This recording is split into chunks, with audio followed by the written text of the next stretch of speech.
So, how to automate the process? Well, first, we have to understand the process. This is actually more complex than you might think. Surely, business people understand their business processes, but actually, the majority of business people don't really understand their business processes at all.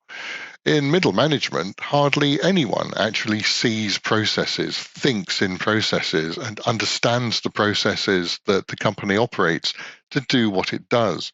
Even at board level, people often don't have a great handle on it.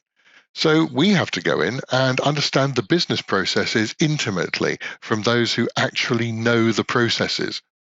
And this requires skills like knowledge elicitation, an entire discipline in itself. And we can't just make new automated versions of old procedures because just because you've always done it this way doesn't mean it's right. It may be wrong now and even more wrong in the future.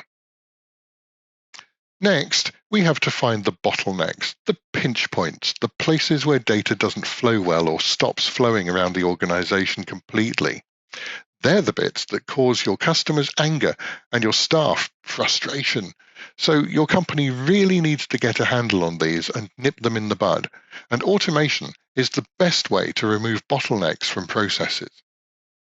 You need to identify the smart bits. These are the bits where human qualities are invaluable, like abstract thinking, judging a situation which may have grey areas, taking the kinds of choices that require some sort of moral judgment. Those are the bits where you need to integrate humans into the process, even the automated process. And that means that those bits may in turn become bottlenecks unless you take steps to ensure that that doesn't happen. You should solve the easy wins first. You look for these things because they're the bits that require the least effort and yield the biggest rewards, like replacing long copy and paste operations. The tiniest bits of code, the tiniest automations can actually deliver the biggest wins for your least investment to the organization and to your people. Finally, well, you should engage experts.